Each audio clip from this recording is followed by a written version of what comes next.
Welcome to the Crack House Chronicles, your favorite true crime podcast. I am Donnie, and with me is a man that wants everyone to know that the only thing vegan about him is the beer he drinks. It's Dale. Is that vegan beer? Well, I don't think there's any meat in it. Well, damn. Yeah, I guess that's vegan then. Yeah. It's a liquid bread, right? Yeah. And you grow wheat to make bread. Yeah, we're a wheat beer. Yeah. Wheat beer. Hops and all that stuff. That's what my daughter says. We'll drink your wheat beer. Yep. Liquid bread. What's going on, dude? Oh, I'm ready to get at it. This is my favorite time of the week. Yeah, I love it too, man. Doing good? Going recording and just having a good time and drinking a little beer. You're damn right. Yeah, I love it. Good old time. I love it. You got anything you want to mention or you got any shout outs, dude?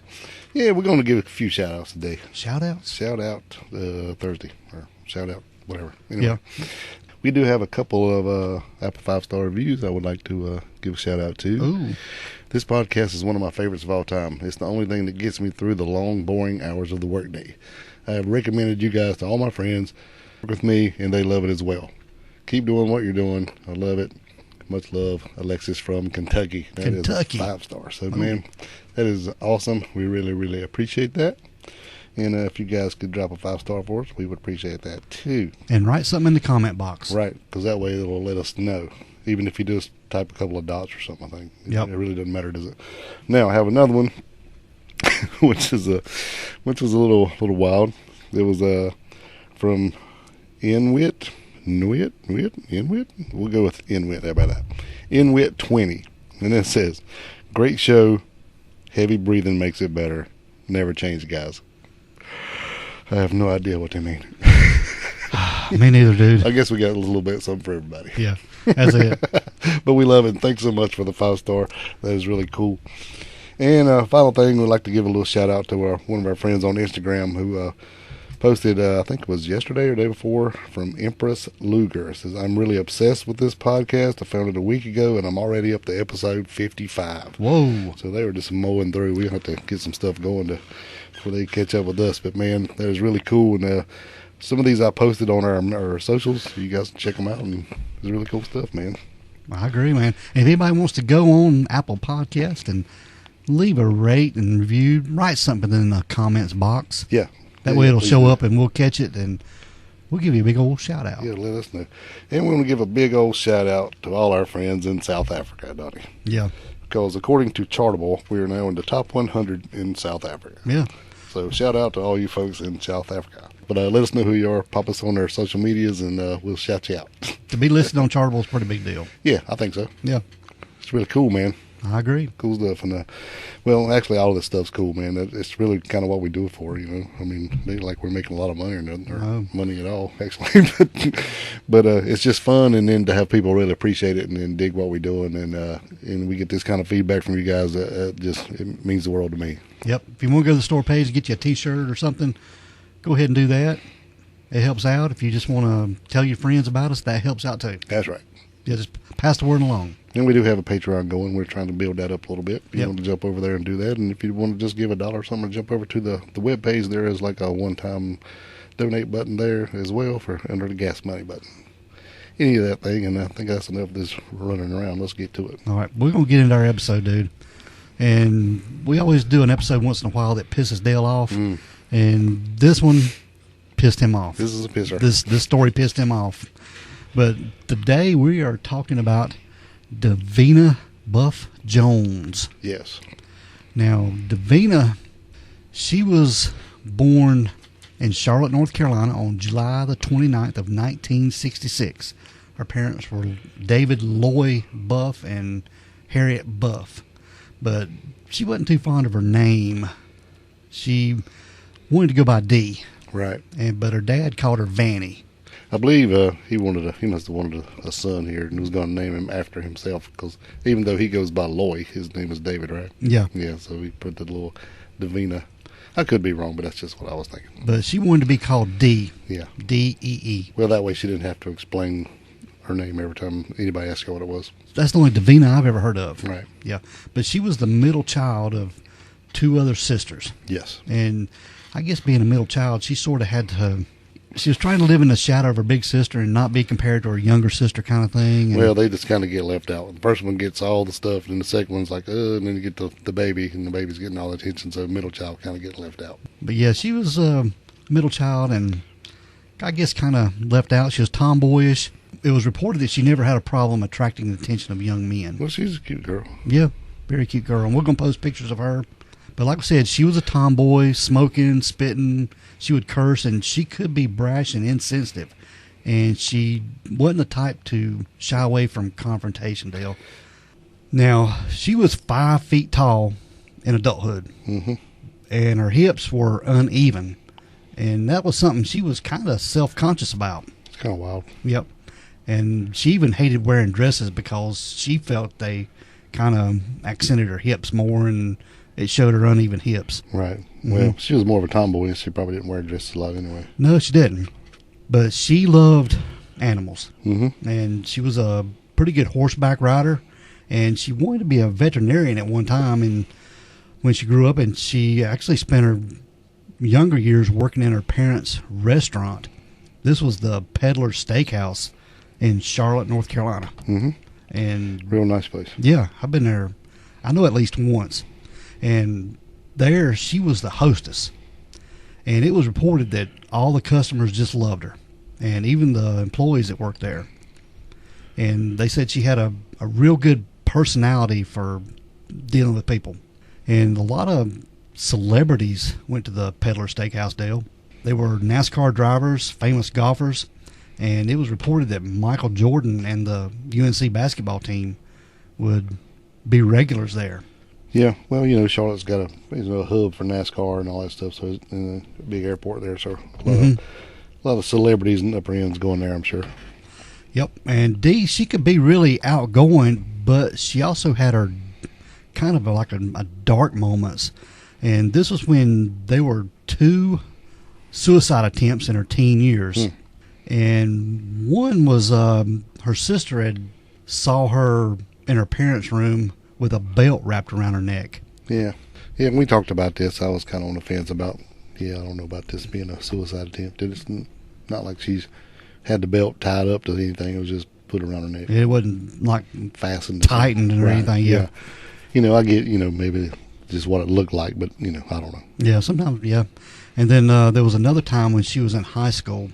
She was going to West Charlotte High School. She overdosed on Tylenol. And that's a different story. Yeah, that's a whole different thing. And this, she actually had to be taken to the hospital and have her stomach pumped out. Right. Mm-hmm. Yeah, that's a little bit different. Now, Dee, she had what they called Napoleon syndrome because she was barely 5 foot tall. Right. And, so we got a boatload of short jokes, but we'll just leave that alone. Yeah, and she was probably not even 100 pounds. Right. Yeah, I think it was like 99, 100, just right at the age. Yep. Now, Dee married for the first time at the age of 24 to a man named Harry Adams. And she lived with him and a stepson. This was on a horse farm in Lancaster, South Carolina. That's not far from here either. No, it's just south of Charlotte, across the state line right there. But their marriage ended at about 4 years when they declared bankruptcy. Yeah, it's kind of weird, isn't it? Yeah, that is weird. I guess there's probably a lot more to it than basically, well, we're out of money, so let's break up. Yeah, it had to be more to it, but I hadn't heard anything more about that. Right. Okay. And then in 1994, she remarried to a man named Jeff Jones. And he had been previously married, and he had a daughter. And according to her family, he was mentally and physically abusive to Dee. And their marriage only lasted a couple years. And during this time, Dee was charged and found guilty of a simple assault when she had spit on her stepdaughter's mother. But it was sort of characterized as the incident as fighting for what she thought was right for her daughter. Yeah, she was taking up for the stepdaughter. So, yeah.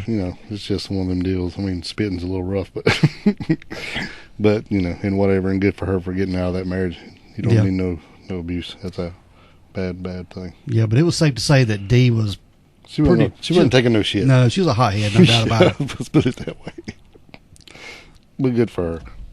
But Dee, she wanted to be married, and she wants some kids. Yeah, she wanted some kids of her own. Right. But she had discovered this husband that was mentally and physically abusive to her. Jeff Jones. Yeah, he was taking some medication that would prevent her from getting pregnant. And yeah, get this. The medication was used to treat herpes. Treat his herpes. Yep. All this is a secret. Yeah. Not good. Yeah, but she left him and she moved back in with her parents who had retired and moved to Oak Island, North Carolina. That's at the Outer Banks. It is. And Dee was trying to, I guess, recover from her divorces and I guess trying to figure out where she was wanting to go with her life. Right. Yep.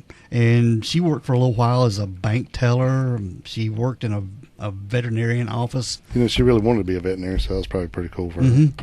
Yeah, she had some friends that were urging her to enroll in law enforcement. Which is kind of wild to me. Yeah, it's just, but her being, I guess, outgoing, I guess they knew her best and tried to steer her in something she would want to do, I guess. Yeah, something kind of fit her personality, I guess. Yep.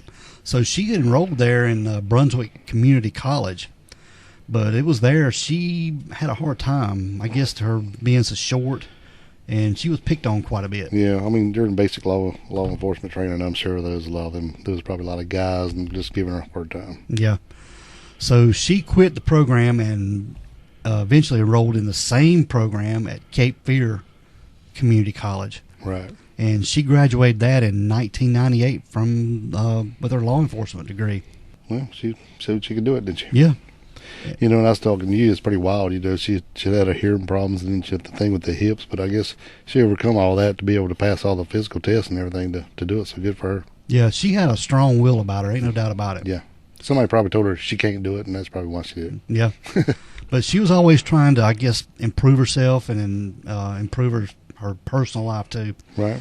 And she also had 2 Australian shepherds that were her babies, that she called them. Of course. And one of them was named Lord Adam, and the other one was Precious Queen. And that was a cool name. Yeah, and she doted on these animals. Oh, yeah. Yeah. Them's her babies. And they lived with her alone in a small house there on Oak Island. But during all this time, Dale, she sought treatment for depression and began taking some antidepressants. Right. But I guess she was sort of being proactive on her depression. Oh, yeah. Yeah. Ain't nothing wrong with that. No, not at all. But she was hired on Bald Head Island as a cop. She got a job there. And Bald Head Island is it's like the southernmost tip of the Outer Banks. And this little area this island actually is known for the one percenters. It's upscale community, no doubt about it. Yeah. Yeah. High dollar. All $1 million homes and stuff like that. And even if you're going on vacation there, it's pretty pricey. Yes. Now, Dee, she was pretty excited about her new job, and she had bought her uniform and supplies, and she had her mother take a picture of her. Yep. And we've got a picture that we'll post on our social medias. Yeah, she's just grinning on this thing. It looks so happy. But people were saying that this would be a good fit for her because, she had worked in restaurants and, been around celebrities. So working on this island with the rich and the rich and famous. And the entitled. She basically wouldn't be starstruck, or wouldn't be intimidated because the people are people, Yeah, to her anyway. Yeah. But Dee, she had some pretty strict values, Dale. She took her job seriously, man. And she was very honest and had a high integrity. And she was just doing by the book. Yeah. If you were breaking the law. Yeah, it's basically black and white. You're either breaking the law or you're not. Yeah. There wasn't no leeway or, we'll look the other way for the rich folks in her eyes. She was considered painfully honest. Yes. No doubt about it. Definitely. But like I said, Bald Head Island, they had the privilege of living there, and they thought they, I guess, had the run of the island. They could do whatever they wanted to do. Yeah, the way she was looking was not going to go over well with these people because, the way they see it, basically, they spent all this money, and that's all that lived there. So basically, this is our private island, and, maybe we need some crowd control or something for people who are coming in. But other than that, you just kind of, be a little security team over there. I don't think they were looking for a real police force. They wanted somebody who was going to write them a ticket and throw it away, or not arrest their kids if they had a beer or something, throw it away and just let them go, and just that kind of stuff. And that just wasn't her. But the Bald Head village there, the management, their first priority was their residents. Yes. And the high-paying visitors, like you said. You need that money. It's like Amity Island. Yeah. from Jaws. Yeah, definitely. It reminds me a lot of that. No, yeah. And there were times that Davina had some complaints about her, Dale. Yep. Afraid so. Yeah. The frequent residents and council members didn't just complain to her. They went to her boss and the village manager and complained to them about Dee. Basically they didn't need no, quote, some snot-nosed lady cop telling them what to do. Yeah. So they're not having it. Mm-mm. So you're going to have to do something about this. Yeah. I think she was there, 10 months and had 8 or 9 complaints or Yeah, something like during that. that time, yeah. 7, yeah. Mm-hmm. So that's a lot. So, yeah, there's a lot of people they're not having it. And even though the police force is pretty small, there's only like 10 officers that worked on this island. And they worked out of a single wide trailer. Yeah. Yeah. At that. And they had to buy their own supplies like toilet paper and paper towels, right? Yeah. Yeah.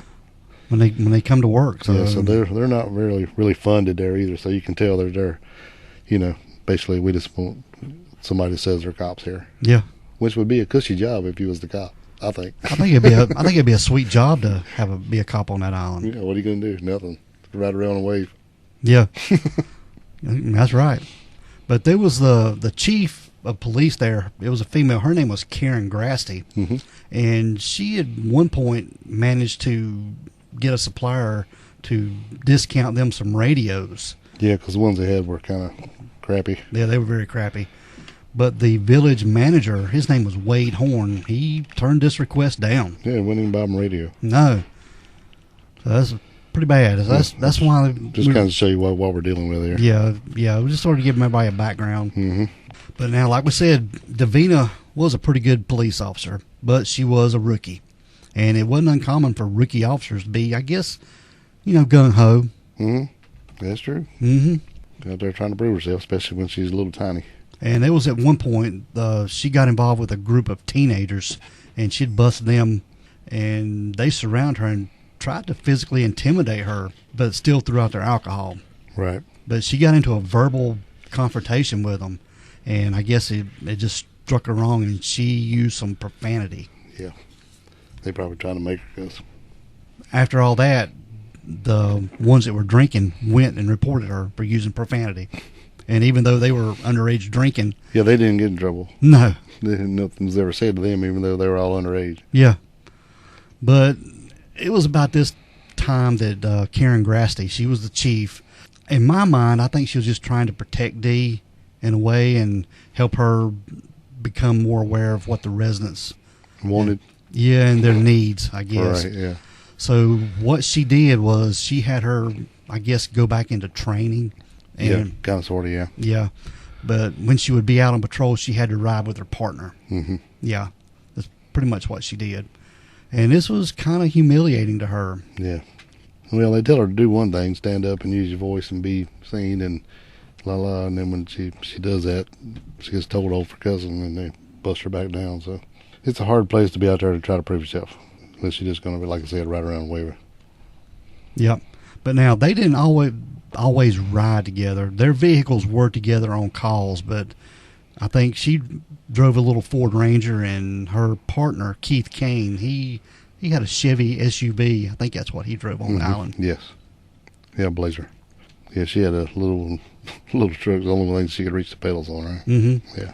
And there was one instance that she was escorting an ambulance when she was driving in front of her partner, and they claimed that she was going about 70 miles an hour on this island. Yeah, I don't think nobody's believing that. No, because this island, Dale, is just cart paths, pretty much paved cart paths.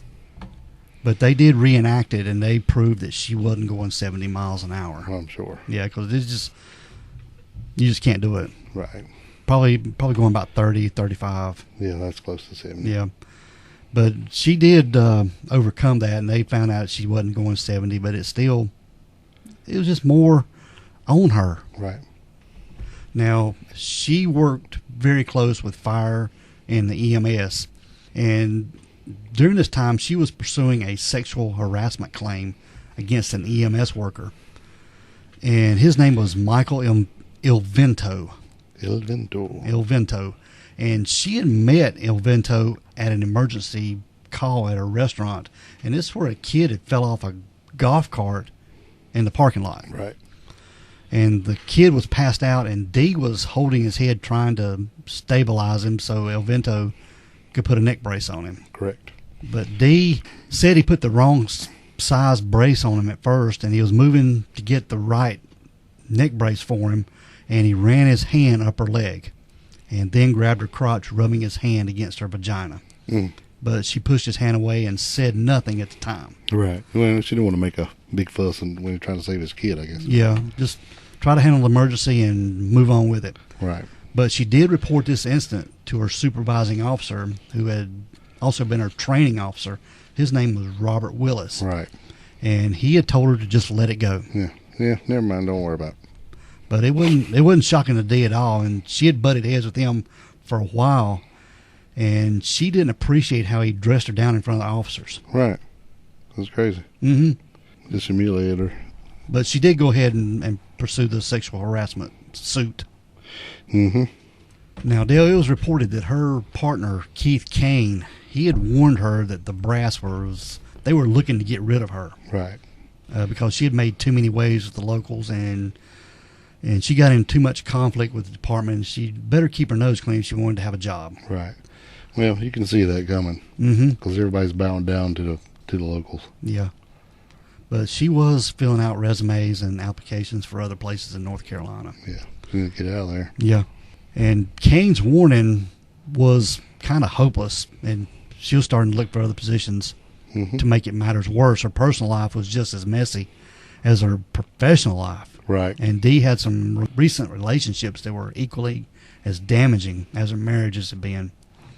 And one was with a Brunswick County Sheriff's deputy who was also a relative of Sheriff Ron Hewitt. And his name was Will Hewitt. And this guy, he had a thing for Dee. Well, she was cute. Yeah, but he was, I guess, over-infatuated with her. But she had rejected him. Mm-hmm. And he was too intense and made her nervous, and she tried to remain friends with him, but he would just show up without calling. Crazy. At her house. Just come to her house, huh? And she was, I guess, actively looking to avoid him. Her best friend and sister. He said she was just scared of him. Yeah. You know, he's a loose cannon around the sheriff's department, and, you know, it's just crazy. Mm-hmm. And Dee also had another ex-boyfriend. It was more recent, and I guess he had broken Dee's heart. Yeah, Scott Munson. Yeah. And he was a divorced Oak Island police officer who had lived with Dee briefly right before she was killed. And Scott had broken up with her after he had come to her house and actually had sex with her one final time when he was over, and he said he was going to get back with his ex-wife.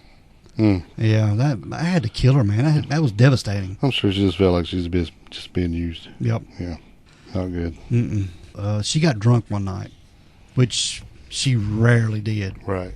And she rode out to Scott's house. And he took her back to her house, but she kept calling him and driving around, and eventually called Oak Island Patrol. Yeah, he did. Yeah. He said, y'all need to do something with this girl. She's just out riding around. But they just told her to go back home and stay off the roads. Mm-hmm. But Scott also told police while they were seeing each other that Dee told him about drug activity on Bald Head Island. Yeah. And she knew that there were some big deals going down. Right. And this was over near Old Baldy Lighthouse there on the island. And kilos of cocaine and suitcases of money is how it was described by Dee. So whether she saw something or heard something, she's got a pretty big inkling that there's some serious stuff going on here. Yep. And she was looking to make a big bust. Mm-hmm. I guess to make a name for herself and, right. and turn the light toward her in a favorable manner, I guess, what she was trying to do. Yeah. Well, you know, you make that big bust, and you're the hero here. Mm-hmm. But she had befriended a Brunswick County narcotics officer. His name was Norman McLeod. Mm-hmm. And he was also her local Fraternal Order of Police representative. And she had met him when she had filed this complaint concerning the sexual harassment case. Correct. And she hadn't wanted to press charges. She just wanted to see that Michael Invento was disciplined and to make sure it didn't happen to any other women. Right. Yeah, she said she was getting no other supervisors, so that's why she had to go to her Fraternal Order of Police representative. Yeah. So I'm sure they weren't happy about them going over her head either. No. Mm-mm. Yeah, I think the chief was out on medical leave when she was trying to get all this done. When she come back, she was really pissed off that had happened. Yeah, Chief Karen Grasty. I think she was out on medical leave. She had hurt her back or something. Yeah. She said she told her she was pissed off, and that was basically a fireable offense because she went over her head, but just letting her know that she wasn't going to fire her, but she was not happy about it. I bet not. Probably made her look bad. Mm-hmm. Yeah, it did look bad that Dee had to contact the Fraternal Order of Police for help. But it was also bad whatever pressure Karen Grasty was under. She should have supported Dee. Yeah, for sure. Mm-hmm. This Norman McLeod, he was also a drug agent. Yes. At the time. Mm-hmm. So he was a drug agent and her rep. Yeah. But nobody was wanting to do anything about it, and basically Chief Grasty didn't really want to get involved with it. Mm-hmm. What she'd done, she'd told her boyfriend Scott Monson and her best friend that there were some drug activities on the island. Yeah. And Dee had actually gave Norman McLeod a ferry pass so she could meet with him actually the night that she was murdered. Yeah. A pass which he used. Mm-hmm. But this Norman McLeod, he was not a good man to confide in, even though he was the representative for the Fraternal Order of Police. Though she told her boyfriend Scott Monson and her best friend about it, McLeod denied that Dee ever told him about any drug activity on the island. Right. Which is, very interesting considering she had left him a ferry pass so she could meet with him the night of her murder. Correct. Now, they were moving up to October the 22nd of 1999. It pretty much started uneventful for Dee because her and Keith met on the ferry on their way over to the island, Bald Head Island, and there was a strong wind that night and the seas were rough, and they said the swells were as high as 12 feet. It was a full moon too, I believe. Yeah. Yeah. And Kane and the ferry boat captain later said that Dee was pretty much in high spirits, joking, and didn't seem depressed or troubled or anything like that. Right. But they did say there were 3 Hispanic men who were drinking on the ferry. And she went over and politely asked them to throw out their drinks, and they did. Yeah, there was no drama. No, and the captain was pretty happy. It was just pretty smooth. No worries.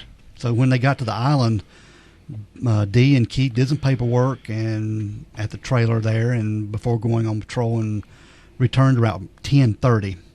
And this when they got a call from the manager at the River Pilot restaurant saying that some guests they had some golf carts missing. Yeah. And the manager asked them if they would get a police escort to take the guests back to their house. And Dee answered and said they would, and they'd be there just a little bit. But when they got to the restaurant, nobody was there. Yeah, the restaurant was closed. Yeah. So kind of weird. It is very weird. And there was nobody waiting or anything like that.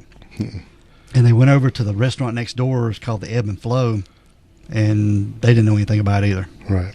And that's when they went back to the police trailer.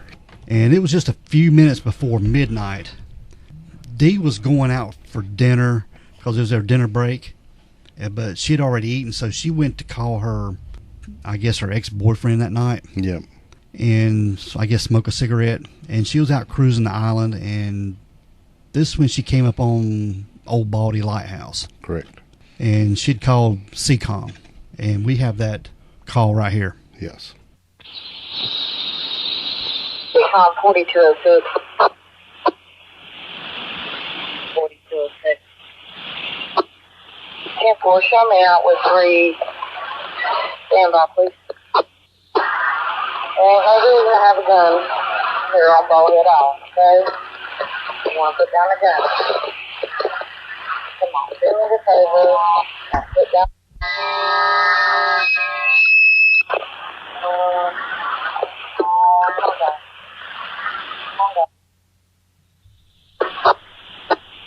CCOM 4206. 205.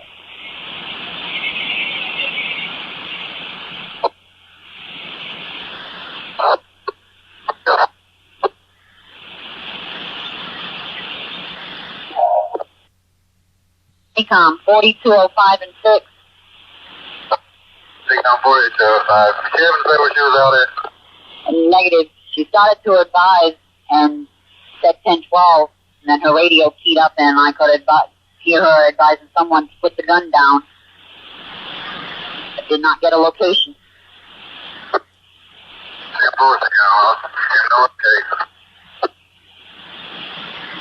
CCOM 4206.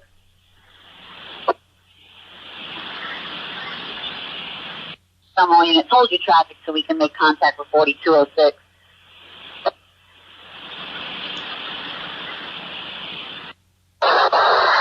CCOM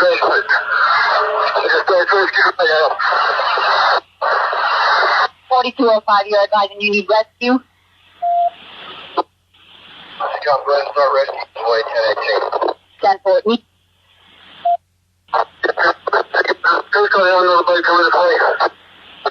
We've contacted the Coast Guard. They're going to need Delta 1.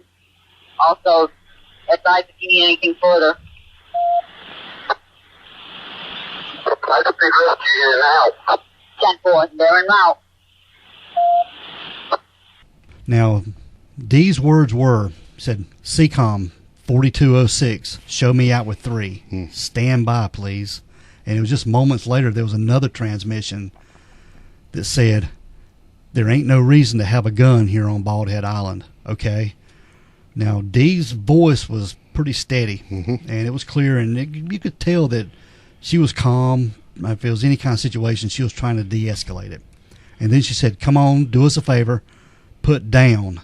And then her signal broke up into a loud, crackly feedback kind of squelchy noise. Yeah, really wild. You can also hear at the very, very end, you can hear her say, oh my God, but it's very, very hard to pick up. Very faint. Yeah.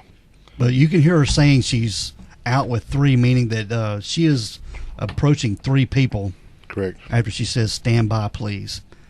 And you can hear the CCOM officer trying to call her and then ordering radio silence until they could get an answer from her. They didn't have anybody on the radio. Right. But now her partner, Keith Kane, he did break in asking if Davina gave her location. Right, because he just took off and jumped in the truck to take off after, but he had no idea where he's going. No, he didn't have a clue. Right. And he advised that she didn't, and it took Officer Kane about 7 minutes to find her. And when he immediately asked for rescue, his voice was, I guess, inaudible. I guess he was kind of shook up. Oh, bad. Basically, when he pulled up, he seen her car backed into a little road, like a dead-end cul-de-sac kind of gimmick, right? Yeah.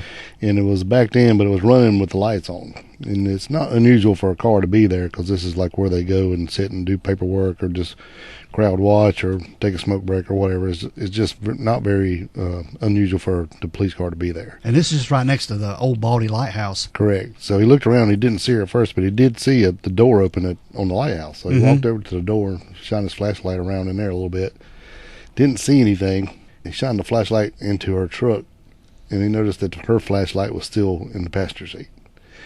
And then he kind of got freaked out a little bit because he knew there's no way she would get out of the truck without her light. Exactly. So something was going on. So he's kind of freaking out and looks around, and I think he looks down from her truck a little bit, and he sees what he thinks is a bag of trash or it's a pile of leaves or something, but it ends up being her. Yep. And this is when he reported there's an officer down, and he couldn't get a pulse. Right. He run over and grabbed her arm and see if he could get a pulse, and I'm sure he was freaking out at the time, because when you go from your main thing is getting a drunk off a golf cart to your partner's been killed here or whatever, it's probably freaking you out to find her dead like this. Yeah. Or no pulse. Now, Keith shined his flashlight around the perimeter of the cul-de-sac, and at first not seeing anything, but then seeing what he thought was a pile of garbage, and he looked closer and realized it was Davina. And she was lying in the road face down with her head turned toward her left shoulder, and her eyes were partly open. He said there was blood flowing from her head, and her legs were straight out, bowed slightly, pointing in the direction of her truck. Her left arm was at a 45-degree angle at her waist, and close to that was a portable mic that would normally be clipped to her collar, I guess. Yeah, that's kind of weird to me that it's by her hand. Probably just come off, or maybe she was holding it. Well, I got at the time she was calling. I got other ideas, but we'll get to that shortly. Okay. And higher up and close to her head and under her hand was her .40 caliber Glock. And he said it looked like she had been holding it about 2 or 3 inches from her head. And we just have to go by basically what he said, because guess what? There's no crime scene photos, none of this. No, there's no crime scene photos at all. It's ridiculous. Now, there's a guy, Kent Brown. He is the fire chief. Right. He was followed by 2 paramedics, and he ordered the men to remove her body immediately, which would be in direct contradiction of any crime scene directive. If anybody knows how to do a crime scene, you don't mess with anything. Yeah, I'm sure. This pisses me off. This is where we're getting into the... This stuff that pisses Dale off right here. All you guys are going to be pissed off. Yep. Now, the paramedic, he just simply picked Dee up by her belt loops and put her on a gurney in the back of the ambulance. Now, Kent Brown later said he considered the area a hot zone, meaning that somebody could still be shooting somewhere. Well, yeah, we're worried about them EMT guys, though, so we're going to hide over here. You guys go get there, pick her up. I mean, they already know she's gone. Yeah. So, you know. It said that Keith Kane found no pulse, and there was no breathing or anything. He was pretty much shook up by this. Yeah, I'm sure he was freaked out. And he probably didn't remember if she had a pulse or not, but, I mean, I would say by the way everything looked, you could pretty much tell. Yep. I just don't get it why they go in there and grab her up right off the bat. I know, that is not what you do. Mm-mm. But they were altering the crime scene. Yes, for sure. And the ambulance left. Kent Brown claimed he had business elsewhere. Yeah, and he left too. Yeah, he left. And he proclaimed that the scene was dangerous, and Officer Keith Kane, in shock and afraid, was left alone to guard the scene. And Keith Kane later said that he was afraid someone would grab Dee's gun in the darkness. Yeah, so guess what? He grabbed it up and moved it. Yeah.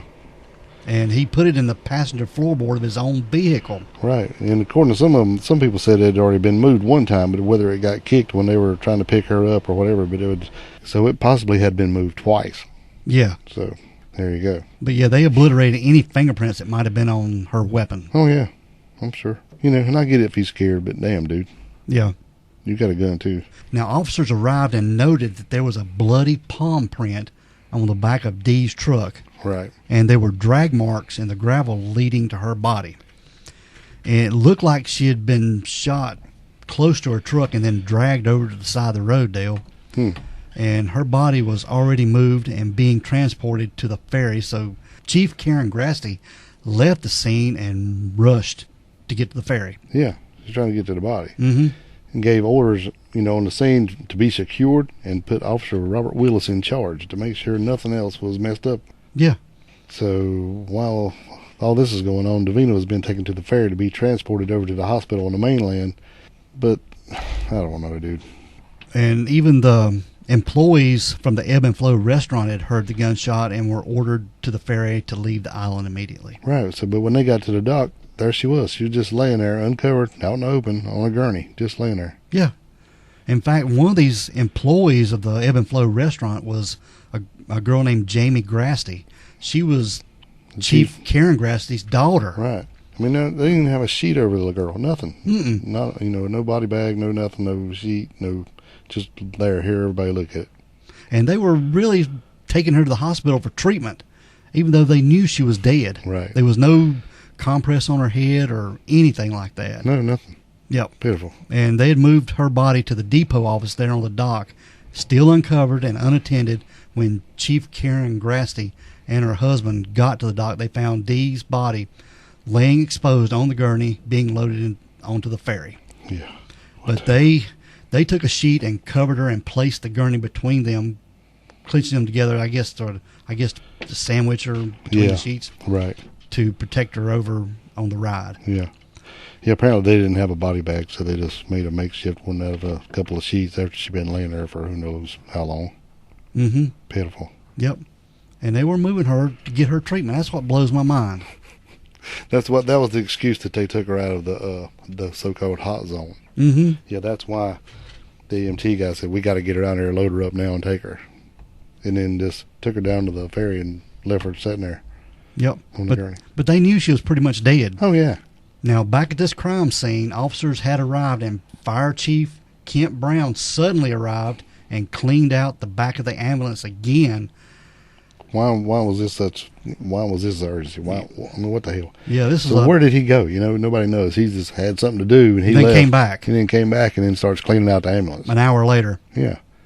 Mm-hmm. What the hell? And crime scene tape cordoned off this area, and Chief Gene Hardy and the Brunswick County Sheriff Ron Hewitt, they arrived along with Dee's training officer Robert Willis, who was left in charge of the crime scene. Right. Now, Chief Hardy was acting police chief because Karen Grassley, like we mentioned, was out on medical leave with a back injury. Right, but she still came to this call. Oh, yeah, that was good of her to come to the scene, yeah. So, it's not like she's not active right now. Mm-hmm. Yeah.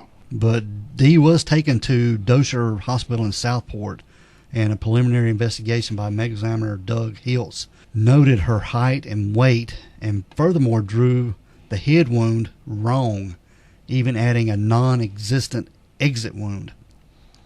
Yeah. And he showed the wound to be on the right back of her head and a bullet trajectory going up and left. But this bullet hole was in the center of the back of her head. Yeah, the actual bullet hole. Yes. Yeah. This drawing was completely wrong. Completely wrong. It was like, dude, what the hell? He even added a hole that wasn't there. Now, there was some gunshot residue that was found on the back of her right hand, Dee's right hand. She was wearing fingerless gloves. Right, like bicycle gloves. Yeah. But they said that could have been from a practice range. Yeah, or for who knows how long. Yeah. Yeah. Most people don't wash their gloves. Right. Yeah, I mean, she's a police officer. It would be impossible for Dee to shoot herself directly in the back of her head, Dale. Yeah, I agree. Yeah. Because she was short, she had short arms, and it would be impossible for her to reach her arm around and shoot herself directly in the back of the head. Well, and plus the way the body was, the casing was to her right.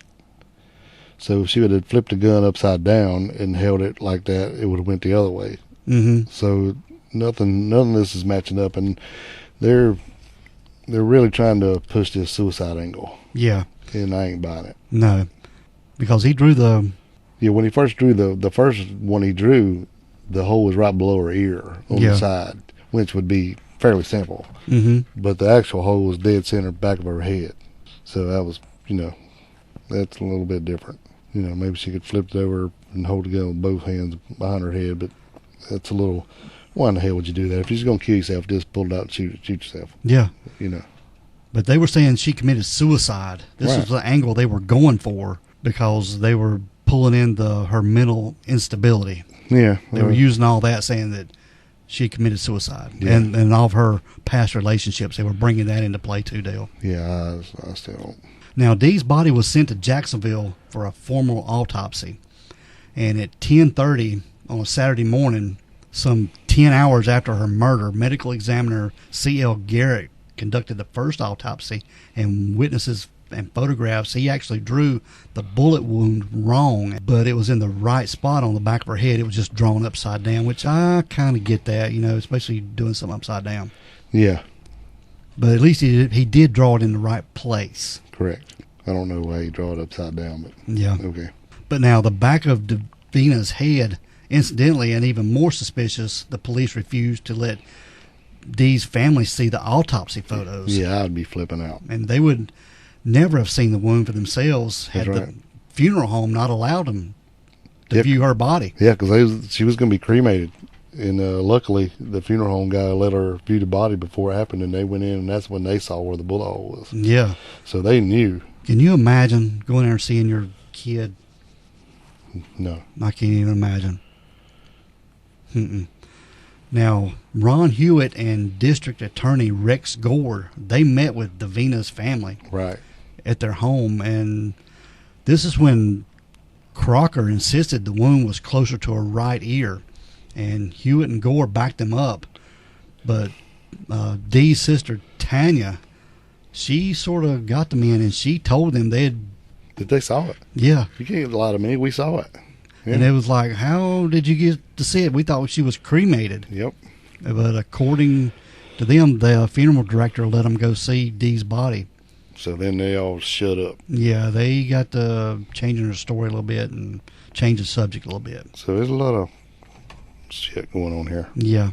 Okay. Now, the evidence supported of her depression. Yeah, well, they knew she had a past, but still, this is right here is definitely doesn't look like any of that. Mm-hmm. From all the evidence, everybody said she was upbeat, everything was good, nothing was going wrong on this particular day. She did call her ex-boyfriend, which is a little weird, but That's not out of the ordinary. And then I think they went over to her house, right? Yep. Yeah.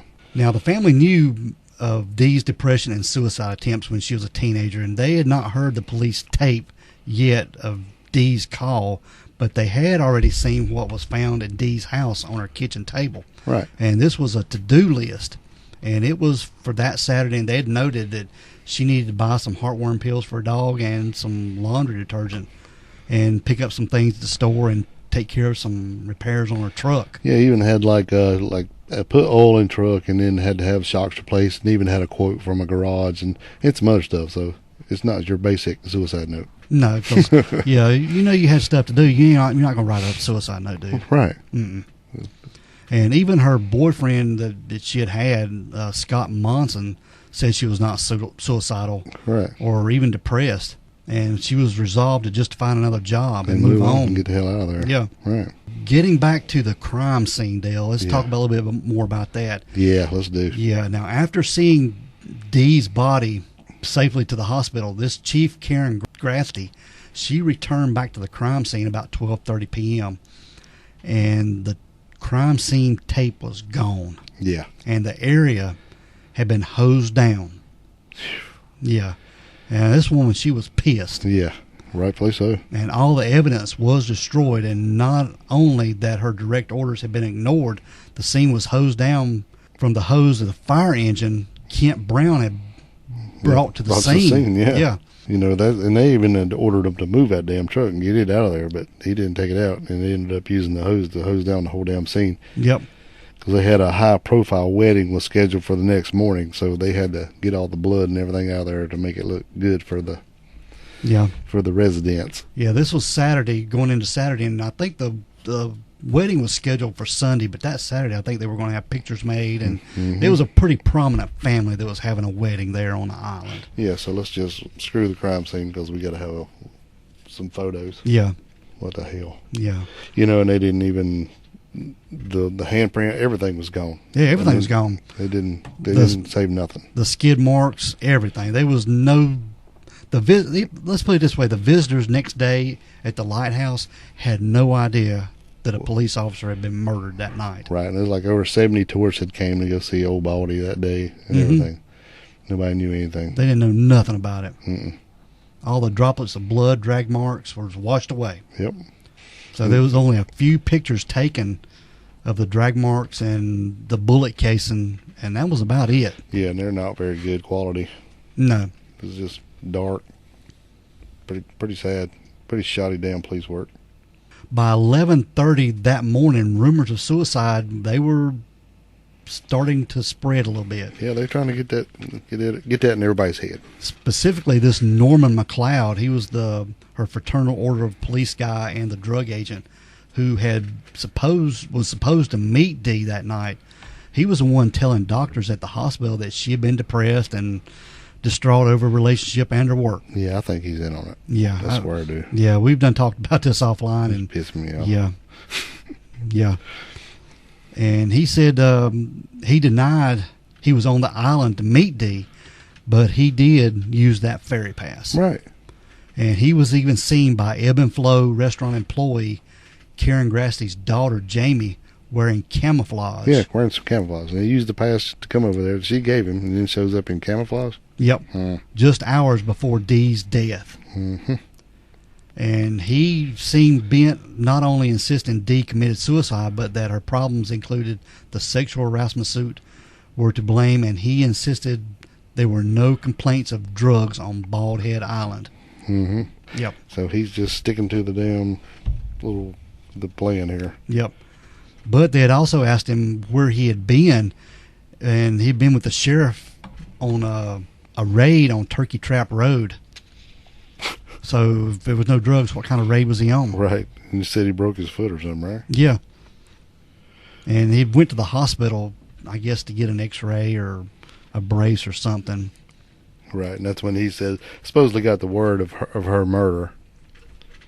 So then he just told the nurse just to stuff it in a boot, and he would take a boat trip over to the island. But when he got there, he was not wearing any kind of boot or nothing. Or limping. Or no cast or no nothing, right. Mm-mm. So, yeah, this dude's fishy as hell. This Norman McLeod, yeah. He's very sketch. Oh, yeah, it was also interesting that a little bit later, the 3 men were caught trying to leave the island by boat about 1:30 in the morning with the lights off and trying to sneak out.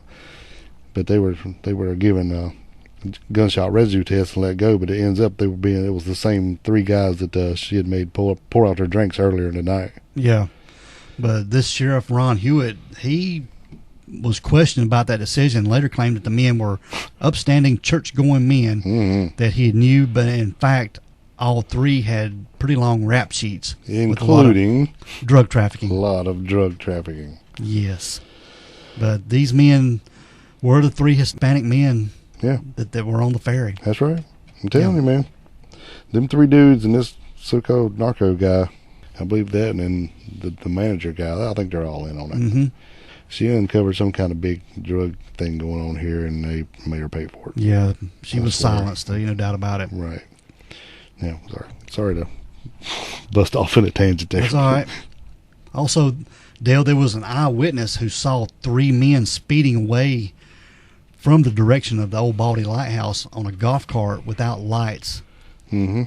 And a man named Andy Adams, who had been doing some construction work on one of the nearby houses, he was sitting on the chapel steps there next to Old Baldy drinking a beer. And this is when he heard the shot, and he saw the 3 men right after that. But the problem with Andy Adams is he didn't come forward right away. Right. And he was too scared to get involved, and you know, that's understandable, but I guess his conscience got onto him, and then finally when he came forward, but it's probably about too late for anybody to believe him then. Yeah. He even wrote a letter and had it notarized and sent to Dee's parents. Yeah, now Davina's parents sued the North Carolina Industrial Commission and the Public Safety Officers Benefits Program. It was after the first court ruling in favor of Dee's family that Andy Adams came forward in 2006. The State Bureau of Investigation, forced to reopen the case, picked up Andy Adams, handcuffed him, and questioned him relentlessly for 3 days. Yeah. Until he withdrew his statement. Yep. And they also painted him as an alcoholic, a drug addict, and to further discredit his testimony, other suspects included people that would normally be looked at first. Her ex-boyfriend, Scott Monson, he had a solid alibi. Right. And the Will Hewitt didn't. The Will Hewitt, this was the cousin to Sheriff Ron Hewitt. Right. He was unaccounted for several hours that night, but he was dismissed right away as a suspect. Yeah. Well, we know he didn't do it. He's the cousin of the sheriff. Exactly. Mm-hmm. This other guy that saw what was going on, they took him in, questioned him for 3 days, so he decided to say he didn't see what he said. This is messed up, man. All of it is, and it's a damn North Carolina case, and that's what really pisses me off. Mm-hmm. Now, Dale, get this. It was just hours after Dee's death. You know, the rumors of suicide started, and District Attorney Rex Gore would officially rule it a suicide. Yeah. 6 weeks later, closing the case, he cited her depression and suicide attempts in her past. Before all evidence was even turned in, he closed the case, man. Right. That's why they had to sue to get the benefits, because if suicide, they don't pay out the benefits. Yeah, because they had sent the police recording to Quantico for enhancement, and it hadn't even got back. Right. So this Rex Gore, man, he's dirty too. He's dirty. Yeah, I've seen a couple videos of him. He goes, well, they said this and they said that, so it's case closed. It's a suicide. Yeah. Ain't no damn way it's a suicide. Yeah, they sent the tape off to Quantico for enhancement. This Gore, he closed the case, and Dee can be heard pleading with someone to put the gun down. Yeah. Gore, he speculated that Dee didn't sound panicked and that it was faked, as though police officers are not trained to remain calm in dangerous situations. And Dee does sound calm, as though she's trying to, I guess, diffuse the situation, while at the same time signaling to her partner and CCOM that she was in trouble. Yes. Now, in the 2 lawsuits that the Buff family brought against the Industrial Commission and the benefits program, Dee's mental health was the basis for the defense. And while she did have issues in her past, ultimately it didn't matter. And the Buffs won both cases. When Dee was a teenager, she had wrapped that belt around her throat. Yeah. And trying to hang herself, what they claimed. Yeah, whatever. And then trying to swallow the Tylenol. Yeah, but basically no one on the island wanted this to be about drugs or if they wanted it to be a murder. So the only alternative they got is to say she shot herself. Yeah, It's that's what they were basically- doing. That's what it boils down to. So it's just crazy. Yeah, and this Will Hewitt, the cousin of Sheriff Ron Hewitt, he said that Dee had told him her life was falling apart and she just wanted to swim out in the ocean and never come back. Yeah. Oh well, whatever. Yeah, all these people are crooked on this island, man. Yeah. Well, they're just trying to keep their cash cow, you know. Mm-hmm. Didn't matter about this girl's life. Now, Dale, while they were investigating Dee's case, her service clock was supposed to be preserved for evidence, and yet it was cleaned up and then put in a surplus sale on the island. And Yeah, they sold it. her shoes also went missing. Imagine that. Just poof. Yeah, and no one could explain why they had gone missing, and her pants also had a scuff mark on them. Mm-hmm. Because there were drag marks, remember? Yeah, on her right knee, Yeah. like an abrasion on the right knee. Like she was shot somewhere and then drugged somewhere else and thrown on the ground and then the gun put back under her in her hand. Yeah, or forced to kneel. Right. That's Yeah. what I'm thinking. And this would explain why there's no bruising from the force of the fall or the shot. Right. Because if you be on your knees, you're not going to fall far anyway. Well, especially if you're 4-foot tall. Yeah, but anyway, you're still not going to have any bruising. Right. That's what I'm saying. She's definitely not falling forward. She's 4-foot tall. Mhm. I mean, if you're on your knees. Yeah, they claimed that they used her coat, I guess, to wrap it around her head to muffle the sound. Yeah, or something. Yeah. And that's why they're claiming there wasn't much blood found by her truck. Right. And they think it's more probable that she was forced to kneel, like we said, than quickly drug over to the side of the road. Yeah, and that's when the majority of the blood at the scene was under her body, even though there were drops everywhere, including, inside the drag marks. Yeah. Now get this. During her radio call, Dee's first call was channel 1. Right. And this channel is typically used by the police to advise that she was out with 3. But when you hear her pleading with someone to put the gun down, she was on channel 2. Right. And this is like a private channel that she used with her partner and CCOM. Right. So this is where I was talking about earlier. It would definitely have to be somebody who knew what was going on, because when they got there and checked, the radio had been switched back to channel 1. Could this be why the radio squelched? It could be, or another radio keyed in. See, what I'm thinking, she took the damn thing off her lapel, like I said before, and had it in her hand, so she probably had the mic keyed, even though she had changed channels, so that's how you get to hear, please put the gun down, there's no use for a gun here. Yeah. So she's holding the mic open in her hand. That's why it's not on her lapel. She took it off because she knew she could hold it in her hand and they wouldn't know it was on. Uh-huh. Well, then when they come up, if there's another radio and it keys on or anything, then it's going to feed back. Yeah. So that could be where the squelch come from, if there's another radio close to that one while it's open. And then something happened, and then somebody realized what's going on, and then they changed the channel back to channel 1. But that's why the mic was by her hand and not still connected to her shoulder. Exactly. That's what I think. Yeah. I think she knew she was in trouble. So when she called, because you've seen 1,000 police shows. When they call, they don't ever unhook the mic. They just cocked her head over and talk into it, right? Yeah. So I'm sure she did that first, and then she realized something's up. So she unhooked it probably casually and just held it in her hand with the mic keyed down. Yeah. She knew she was in trouble. Yeah. Yeah. To not make it look like she's talking into a mic. Right. Yeah. But so everybody else can hear what the hell's going on. Mm-hmm. Especially if you got, I'm assuming these 3 guys, they probably come up on her in the dark. If they knew, if she's sitting there watching them and then they see what's going on, if any kind of drug deal or whatever, they're all armed. Mm-hmm. So I think, that, like you said, come up behind her and that was it. Yep. And get this. When they got there and it was investigating the crime scene, her radio had been switched back to channel 1. Exactly. That's what I said. Yeah. So it had to be somebody familiar with the police radios and kind of what's going on. Yeah. So that the radio should match the one she still had in her truck.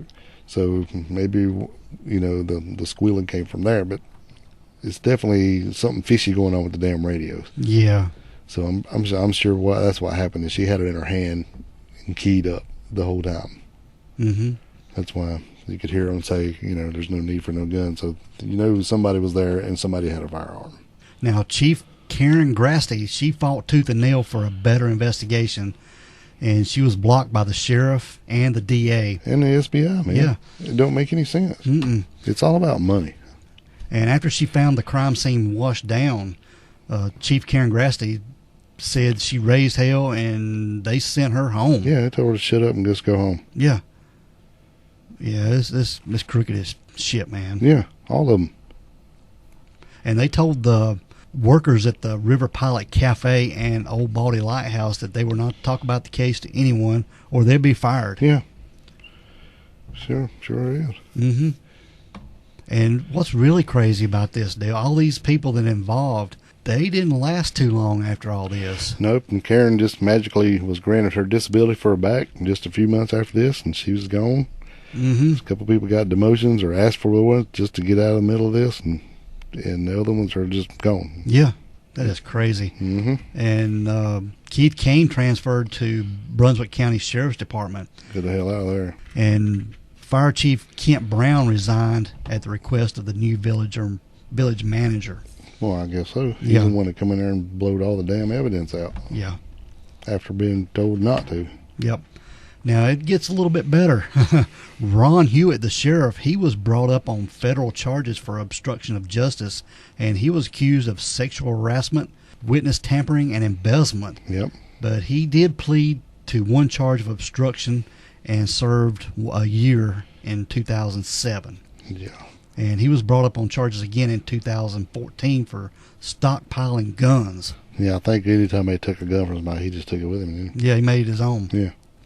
Now, Gore, he lost his re-election in 2011. Good. Yeah, and there was a new DA. His name was John David. Yeah. He immediately reopened Dee's case, and he went after Rex Gore. Right. And in 2013, actually August of 2013, Rex Gore pled guilty to conspiracy and fraud, along with an assistant DA for falsifying travel reimbursements. Yeah, I think he had okayed like $14,000 or something for money that they said they spent, but they never did. Yeah, Yeah, something like that. yeah. But he was going to put him down. He's getting him any way he can, basically. Yeah, it's kind of like how they put down Al Capone for tax evasion. Yeah. But they got him on something. Yeah. Gore would never work in public office again. And the new DA, John David, he vowed to keep Dee's case open and keep digging for answers Right. to try to find out what happened. Yeah, they killed her. But nobody was ever charged in Dee's murder, but her family was successful in both their civil suits against the Industrial Commission and the Public Safety Officers Benefits Program. Mm-hmm. The first ruling got Dee's official manner of death changed from undetermined, and the second ruling got it changed to homicide. Yeah. So they got it changed to undetermined, and then the second one got it to homicide, like I said. So that way, they can get their death benefits, plus all the evidence will stay intact, what little bit there is. Yep. But they did receive $50,000 from her benefit. Yeah, I think he got more money later, like another $140,000 for something. Yeah. Now, I do want to mention Dee's two dogs, Dale. Okay. These two dogs, they mourned over Dee's death, Yeah, believe it or not. Yeah, her parents took the dogs and her truck back to their house. Yeah. Yeah. And anytime those two dogs could escape from where they were, they would go and get in that truck and stay in there. Yeah. Wait for her to come home. Yeah, they finally had to get the truck and move it to her sister's house just to get them to stop. Yeah. They wanted her mama. Yeah, they wanted her bad. Crazy. But that is the story of Davina Buff Jones. Yeah. There is a book that was written by a family member or a friend of the family, and it's called Out with Three. Yeah. It was written by Elaine Buff. I think she used a pseudonym name, Definitely. a pen name.